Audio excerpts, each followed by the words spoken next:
Hello, you're on Behind the Photo. Before we begin, leave a like and drop a comment. It helps the story find those who need to hear it. Now settle in. Enjoy the watch. Over 11 years, more than 4,000 people crossed the Black River on a ferryman's raft. Not one of them could remember the crossing. They remembered stepping onto the raft. They remembered paying the fare. 15 cents, always 15 cents, never negotiated, never waived. They remembered the ferryman's face or parts of it. And then, the next thing they remembered was standing on the opposite bank, dry, upright, with the money gone from their pocket, and the river behind them, and no memory, none at all, of the water, the crossing, the time between one bank and the other. 4,000 crossings, 4,000 identical gaps in 4,000 separate memories. One man decided to find out why. His name was Edmund Price. He was a journalist. He crossed the river twice in one day and wrote down everything he experienced. His account was published in a Springfield newspaper. By Monday, every copy of that edition had been purchased and destroyed. 6 days later, Edmund Price disappeared. His notes survived. This is what they say. The Black River in Stone County, Missouri, in the years following the Civil War, was not a river that invited casual crossing. It was wide enough in the stretch between the town of Galena to the north and the settlement of Elijah to the south, perhaps 120 feet at its narrowest point, and deep enough that a man on horseback could not ford it without risk. The current was deceptive. The surface moved slowly, but beneath the surface there were channels and undertows that had drowned experienced swimmers and overturned boats with a regularity that the county records, when they bothered to record such things, described simply as the river. There was no bridge. The nearest bridge was 26 miles upstream, at a crossing that added a full day to any journey between the eastern and western halves of the county. For the people who lived and worked on either side of the Black River, in the section between Galena and Elijah, the only practical crossing was the ferry. The ferry had been operating since approximately 1862, though the exact date of its establishment is uncertain because the man who operated it did not file any of the documents that a county government would normally require of a commercial ferry operator. No license, no bond, no safety inspection, no registration of the vessel. He simply appeared with a raft and a pole at the narrowest point of the river sometime during the war years and began crossing people for 15 cents a passage. His name, or the name he gave, was Harlan. No surname was ever recorded. No one who used the ferry in 11 years of operation ever reported learning Harlan's last name, his place of origin, his age, or any biographical detail beyond the name itself. He was, as one county document from 1871 describes him, the ferryman of the Black River crossing, and that description appears to have been sufficient for everyone who dealt with him. He was described in the various accounts that survive as a man of indeterminate age, somewhere between 40 and 60, depending on who was asked and when. He was tall, he was thin. He had dark hair that he wore long, and a beard that he kept trimmed close. He spoke rarely, and when he spoke, he used as few words as the transaction required.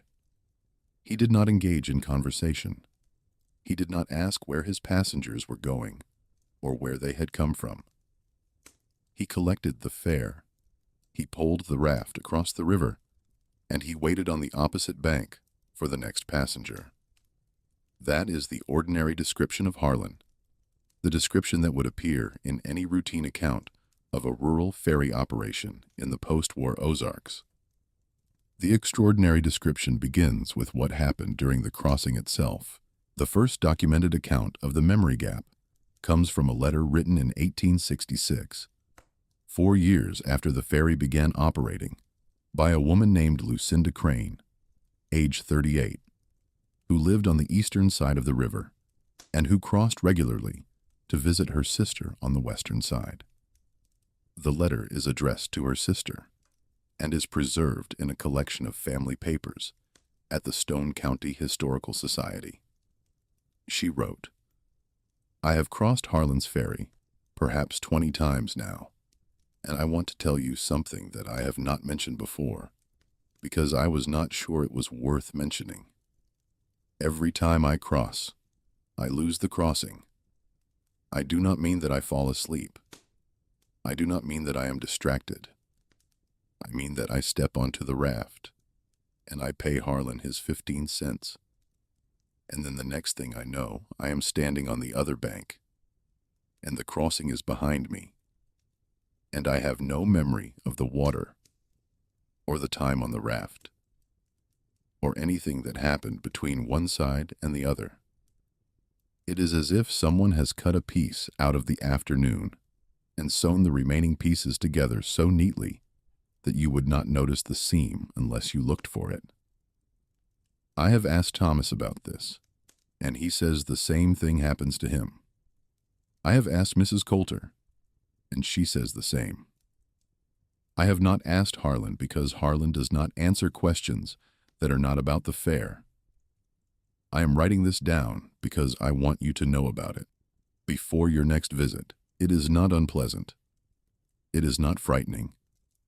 It is simply strange, and I wanted you to be prepared for the strangeness rather than surprised by it. This letter, written in 1866, is the earliest known description of what would eventually be reported by hundreds of people over the following 7 years. The accounts are remarkably consistent across all of them.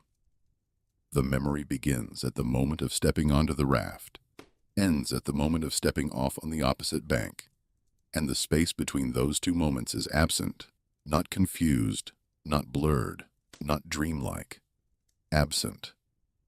As though the crossing had not occurred at all, and the passenger had simply been relocated from one bank to the other by a process that left no trace in the conscious mind. Several passengers attempted, over the years, to defeat the gap by deliberate effort. A merchant named Orrin Hale, who crossed the river weekly as part of his trade route, described in a letter to his brother in 1869 his attempt to remain alert during a crossing by counting aloud. He stepped onto the raft. He began counting. He reached the number 4. The next thing he knew, he was on the opposite bank. He had no memory of reaching 5.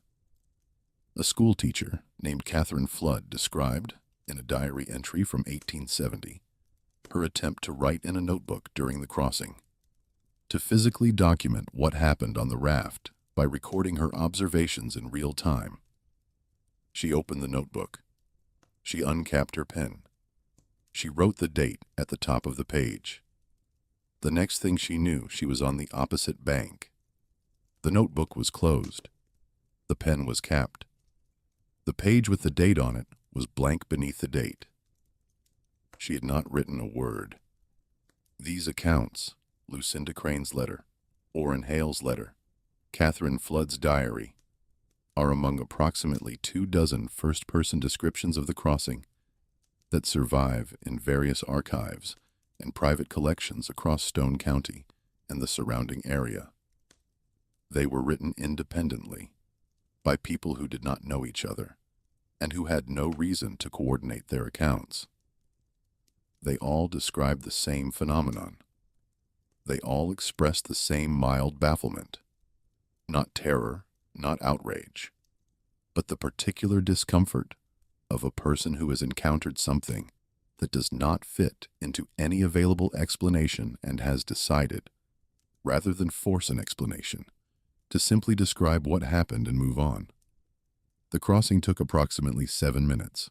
This was the estimate of observers who watched the raft from either bank.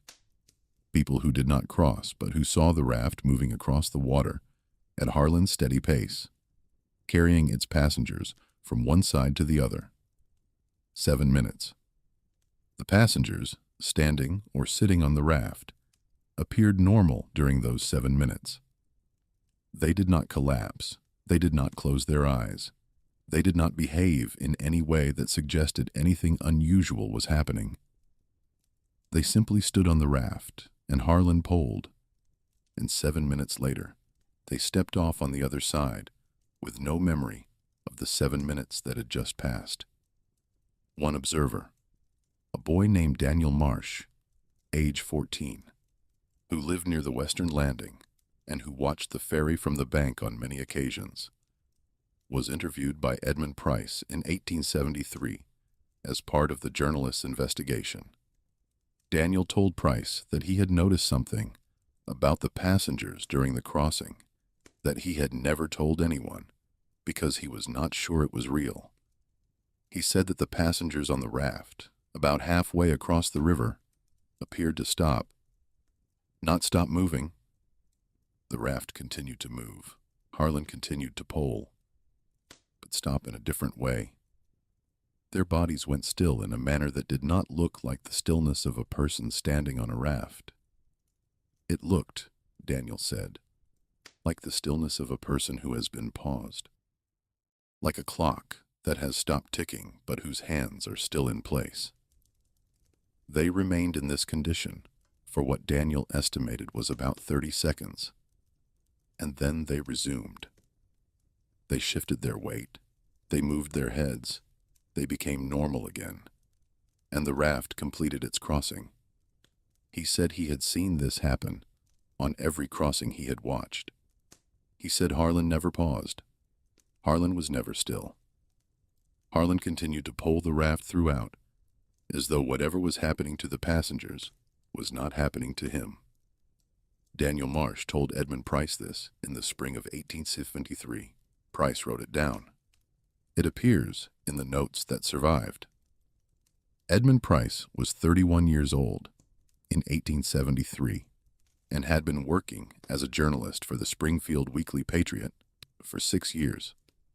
He was, by the standards of regional journalism, in the post-war Ozarks, a serious and capable reporter, the kind who verified what he could verify, attributed what he could attribute, and maintained a clear distinction between what he had observed personally and what he had been told by others. He had covered county courts, elections, agricultural disputes, and the occasional crime. He had not, before 1873, covered anything that fell outside the boundaries of what a reasonable man would consider normal.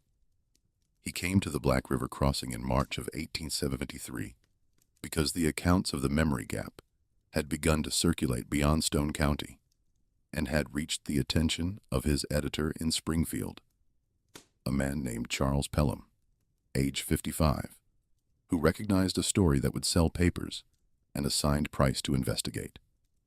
Price arrived at the crossing on March 14, 1873. He spent 2 days on the western bank, interviewing passengers, observing the ferry, and taking notes. He spoke with Lucinda Crane, with Orrin Hale, with Catherine Flood, with Daniel Marsh, and with approximately a dozen other people who had used the ferry and who described, in language that varied in detail but not in substance, the same experience of the memory gap. He also attempted to speak with Harlan. He walked down to the landing on the morning of March 15th and found the ferryman standing beside his raft, waiting for passengers. Price introduced himself. He explained that he was a journalist working on a story about the ferry crossing. He asked Harlan whether he would be willing to answer some questions. Harlan looked at him. Price described the look in his notes as the most complete assessment he had ever been subject to, as though every part of him, from his intentions to his shoe size, was being evaluated simultaneously and without hurry. Harlan said, "You want to cross?" Price said he did, eventually, but that first he had some questions. Harlan said, 15 cents. Price asked how long the ferry had been operating. Harlan said, 15 cents. Price asked where Harlan had come from before he established the ferry. Harlan said nothing. He looked at the river. He looked back at Price. He waited.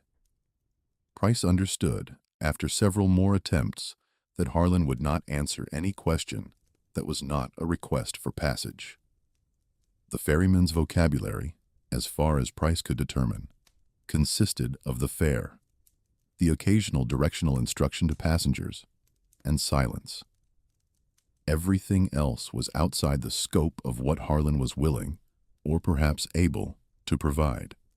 Price decided to cross. He crossed on the morning of March 16, 1873, going east. He had prepared carefully. He had a notebook in his left hand, open to a blank page. He had a pencil in his right hand, sharpened and ready. He had told himself repeatedly that he would write continuously from the moment he stepped onto the raft until the moment he stepped off on the other side. He had trained his hand the previous evening to write without looking at the page, a skill he had developed in courtrooms, where looking down at a notebook was sometimes inadvisable. He stepped onto the raft. He noted the time on his watch, 9:42 in the morning. He began writing. He was standing on the eastern bank. His watch read 9:49. 7 minutes had passed. He was holding his notebook. He was holding his pencil. The page was blank. He had no memory of the crossing. None. He remembered stepping onto the raft. He remembered the feel of the wood under his feet. He remembered the 15 cents leaving his hand. And then he was here, on the other bank, with a blank page and a gap where 7 minutes should have been. He stood on the eastern bank for a long time. Then he walked back to the landing and paid another 15 cents and crossed again, going west. The same thing happened. He stepped on. He prepared to write. He was on the western bank. The page was blank. His watch showed that 7 minutes had passed. 2 crossings. 14 minutes of total time on the raft. Zero memory of any of it. Price sat on the western bank and examined his notebook. Both pages, the one he had opened for the eastbound crossing and the one he had turned to for the westbound, were blank. But on the second page, he found something. A single mark. Not a letter. Not a word. A short, straight line, approximately half an inch long, made by his pencil at the top of the page, as though he had begun to write and had gotten no further than the first downstroke of whatever letter he had intended to form. 1 mark, half an inch. That was all that had survived of his attempt to document 14 minutes of continuous experience. He examined himself carefully. His clothes were dry, which was consistent with a raft crossing, but worth noting. His watch was running normally. His money was correct. He had left the boarding house that morning with $2.35, and he now had $2.05, which was exactly $2.35, minus 2 15-cent fares. The arithmetic of the crossing was perfect. The fare had been collected. The service had been rendered. The only thing missing was the experience itself. He checked his body for any signs of physical change.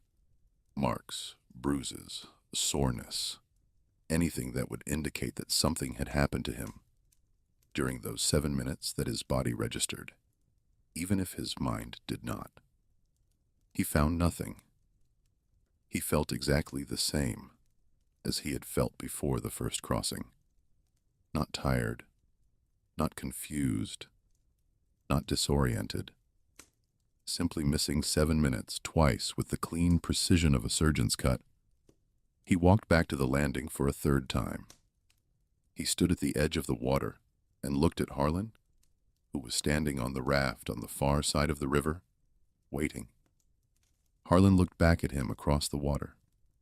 Price had the strong impression He wrote this in his notes, with the caveat that it was an impression and not an observation. That Harlan knew exactly what he had tried to do with the notebook, and that the knowing did not trouble the ferryman at all, that the ferryman had seen this before, that other people, over 11 years, had tried similar things, had tried to write, to draw, to mark their own skin, to count, to sing, to do anything that would anchor their consciousness to the crossing and prevent the gap from taking hold, and that every attempt had failed in the same way, and that the ferryman regarded these attempts with something that was not contempt and not amusement, but something more like the patience of a person watching a child try to reach a shelf that is simply too high. Price did not cross a third time. He returned to the boarding house and began writing his article. He wrote up his findings that evening at the boarding house in Galena. His article, which he titled "The Ferrymen of Black River, an account of the crossing that cannot be remembered," was approximately 3,000 words long. It included his own experience, the accounts of the witnesses he had interviewed, Daniel Marsh's observation about the passengers pausing on the raft, and his failed attempt to speak with Harlan. He posted the article to his editor in Springfield on March 17th. The article was published in the Springfield Weekly Patriot on March 22, 1873. On March 24th, the following Monday, every copy of that edition of the Patriot was gone. Charles Pelham, the editor, arrived at his office on Monday morning to find that the newsstand copies had been purchased in bulk. He sent a boy to check the other distribution points in Springfield, the general stores, the hotels, the rail station. All copies had been purchased. He contacted the newsboys who had sold copies on the street on Saturday. Each of them reported that a man had approached them on Saturday afternoon, a tall, thin man with dark hair and a close-trimmed beard, and had purchased their remaining copies at twice the cover price. Pelham did not have many extra copies. The Patriot was a weekly paper with a modest circulation. The entire print run for that edition was approximately 600 copies. By Monday morning, Pelham could not locate a single one. He still had the typeset plates. He could have reprinted the edition. He considered it. He told his wife, in a letter that survives in the family's papers at the Springfield Greene County Library, that he had considered reprinting and had decided against it. Not because of the expense, but because of a visit he received on Monday afternoon from a man he did not recognize. The man was tall. He was thin. He had dark hair, worn long, and a beard trimmed close. He did not give his name. He came into Pelham's office and stood in front of his desk and said, in a voice that Pelham described as quiet and without any quality that I would call threatening, except that I was, in fact, profoundly threatened by it, "I have purchased your newspaper. I would like to purchase the plates as well." Pelham asked who he was. The man said, "I am the ferryman." Pelham asked why he wanted the plates. The ferryman said, "Because the account is accurate, and accurate accounts of certain things should not circulate." Pelham asked what would happen if he refused to sell the plates. The ferryman said nothing. He looked at Pelham the way Price had described being looked at. The complete assessment, the evaluation of everything at once without hurry. Pelham sold the plates. He did not record the price. He told his wife only that the ferryman paid in cash, and that the amount was generous, and that the transaction was completed without further conversation. The ferryman took the plates and left. Edmund Price disappeared on March 28, 1873, 6 days after the article was published. He had been staying at a boarding house in Galena, on the western side of the river, completing additional interviews for a follow-up article that he had proposed to Pelham by letter. His belongings were found in his room. His horse was in the stable. His coat was on the hook behind the door. His notebook, the one with the blank pages and the single half-inch mark, was on the bedside table. He was never found. The Stone County Sheriff's Office opened an investigation. The investigation focused naturally on the ferryman. A deputy named Howard Slade, age 29, rode to the Black River crossing on March 30th to question Harlan. The ferry was not there. The raft was gone. The landing posts on both banks were still in place, but the raft, the pole, and the ferryman were gone. The small shelter that Harlan had maintained on the western bank, a lean-to of rough timber, where he had presumably slept during the 11 years he had operated the crossing, was empty. There were no personal effects inside it. There was no indication that anyone had occupied it recently, though the deputy noted that this could have been the result of Harlan simply having very few possessions. The ferryman had vanished. The journalist had vanished. The newspaper edition had been purchased and, presumably, destroyed. The typeset plates had been purchased and removed. Within a week of the article's publication, every physical trace of it, and of the man who had written it, had been systematically eliminated. Deputy Slade searched both banks of the river. He found nothing. He interviewed the people who lived near the crossing. None of them had seen Harlan leave. None of them had seen anyone visit the crossing on the night of Price's disappearance.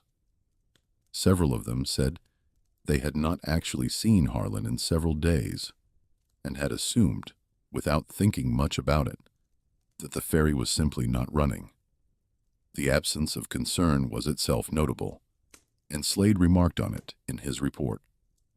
A ferry that had operated daily for 11 years had ceased operation, and not one person on either bank had found this remarkable enough to investigate, or even to discuss with a neighbor. It was as though the ferry's absence had produced the same kind of gap in attention that the crossing itself produced in memory. A blank space where awareness should have been. A thing that should have been noticed and was not. A silence where there should have been a question.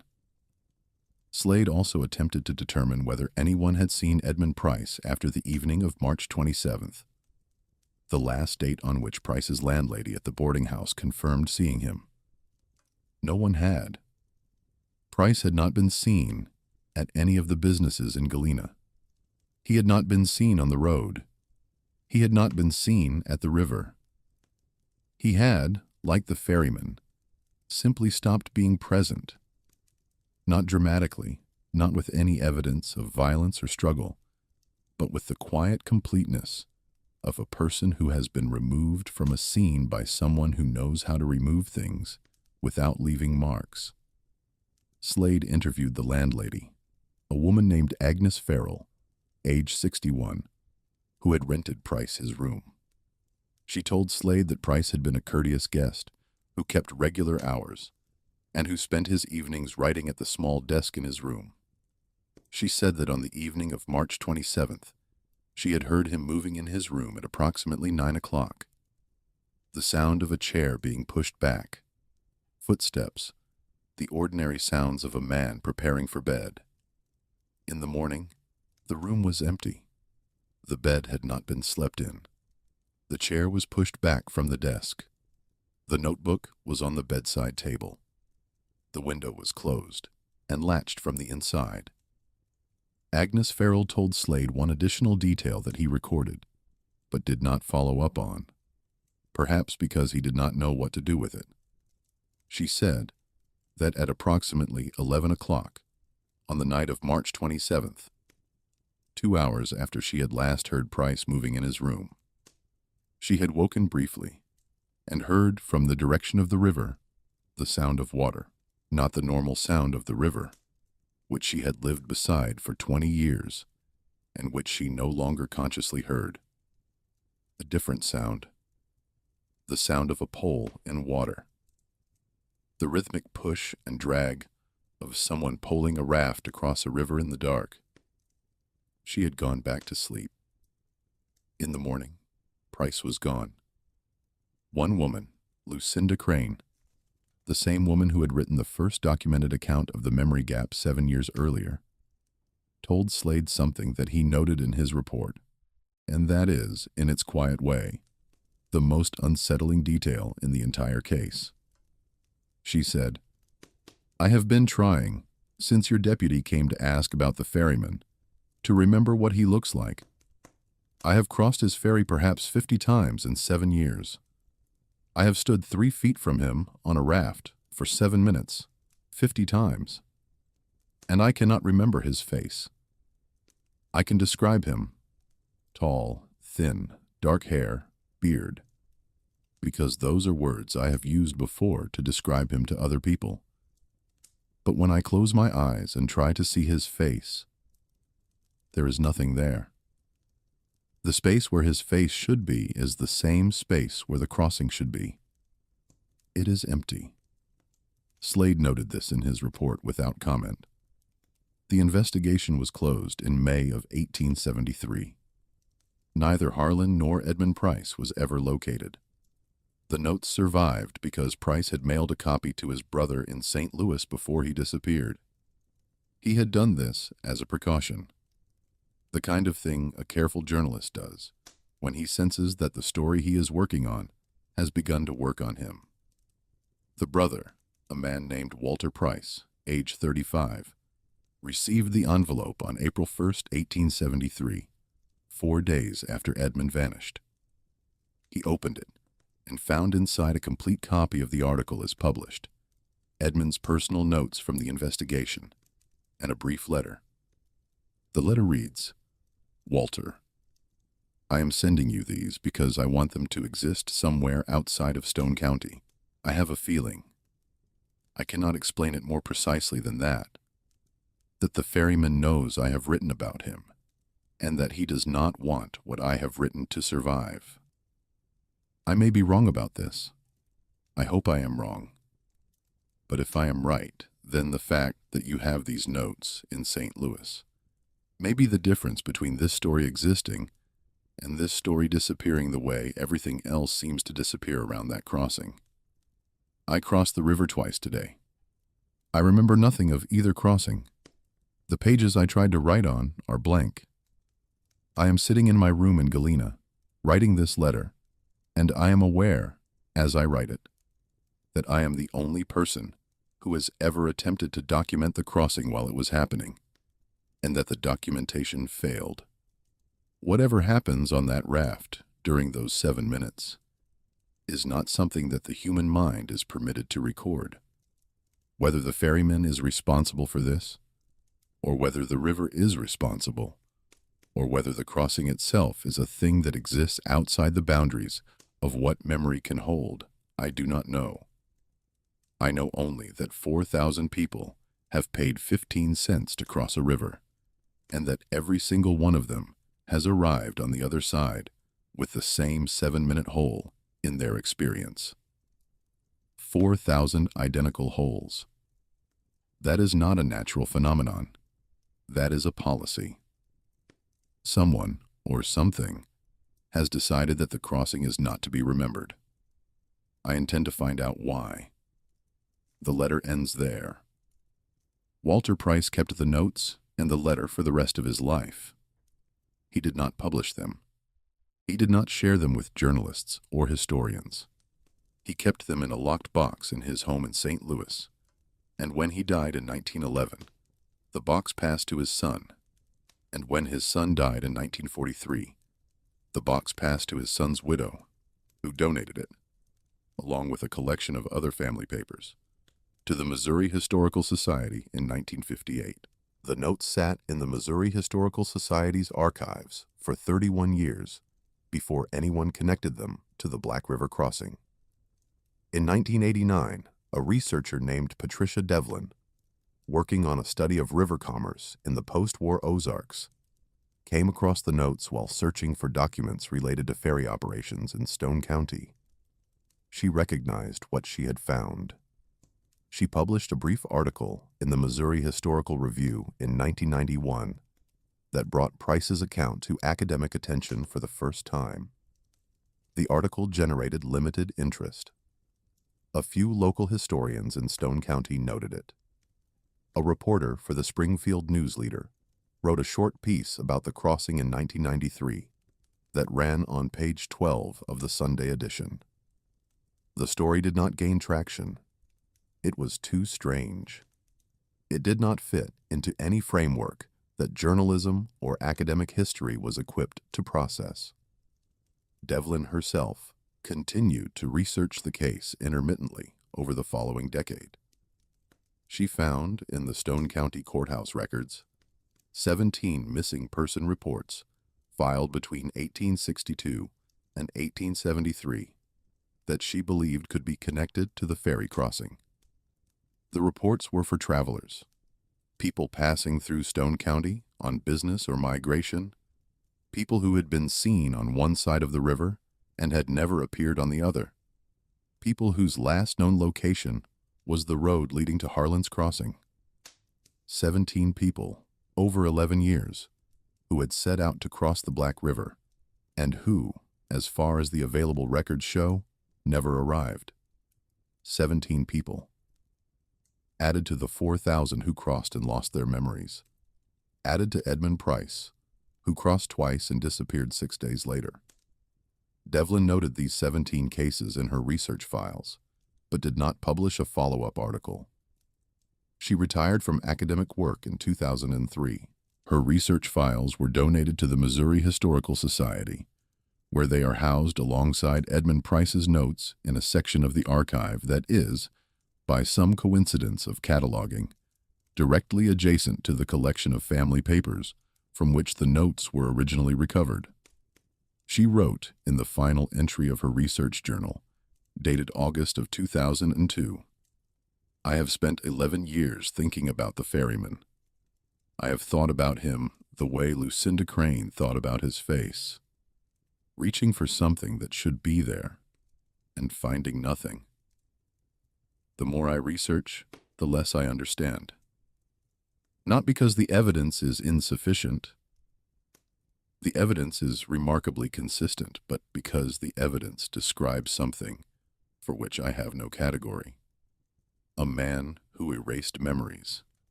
A crossing that could not be documented. A journalist who tried to write down what happened and was left with a blank page and a half-inch mark. I keep coming back to the mark. That single downstroke on the second page of Price's notebook. The beginning of a letter he never finished. The first stroke of a word that the crossing would not let him write. What was the word? What was he trying to write in those first seconds on the raft before whatever happened during the crossing took hold and the pencil stopped moving? I do not think we will ever know. But I think the fact that he got as far as a single mark, that some part of him resisted the gap for long enough to press a pencil against a page and begin to form a letter, tells us something about what the gap is. It is not natural. It is not passive. It is not the way memory simply fails when there is nothing interesting to record. It is active. It is something that reaches in and takes, and the half-inch mark is the evidence of the moment when it reached in, and Price's hand was still moving, and the two forces, the force of a man trying to write and the force of whatever was erasing the writing, met each other on the surface of a page. The erasing force won. It always wins. The Black River still flows through Stone County. The stretch between Galena and Elijah is still there, still wide, still deep, still carrying the same deceptive current that drowned swimmers and overturned boats in the 19th century. There is a bridge now, built in 1924, 51 years after the ferryman disappeared, that carries traffic across the river at a point approximately a quarter-mile north of where Harlan's Crossing had been. The old landing sites are still identifiable if you know what to look for. The posts that Harlan drove into the banks to moor his raft have long since rotted away, but the holes they left are still visible in the clay banks on both sides of the river. Paired depressions, spaced about 8 feet apart at the waterline. No one operates a ferry at that crossing now. No one has since March of 1873. Edmund Price wrote, 4,000 identical holes. That is not a natural phenomenon. That is a policy. A policy implies a policymaker, someone who decides what is to be remembered and what is not. Someone who stands on a raft in the middle of a river and pulls his passengers across 7 minutes of water and takes from them, in exchange for the crossing, not just 15 cents, but the memory of the crossing itself. Why? That is the question Price was trying to answer when he disappeared. That is the question Lucinda Crane could not answer after 50 crossings. That is the question Daniel Marsh, the boy on the bank, was circling when he described the passengers pausing on the raft, like clocks that had stopped ticking. What happens during those 7 minutes? What the ferryman takes? Why the ferryman does not want it remembered? The notes survive. The article does not. The journalist does not. The ferryman does not. Or if he does, he is no longer standing at the Black River, crossing with his raft and his pole and his 15-cent fare, waiting for the next person who needs to get to the other side. Or perhaps he is somewhere else now. Another river, another crossing, another stretch of water where people step on and step off and cannot account for the time between. 15 cents, 7 minutes, and a blank page where the memory should be. Thank you for watching to the end. Tell me in the comments what country and city you're from. I want to know how far this story has traveled. And don't forget to subscribe to Behind the Photo. The next frame is already waiting.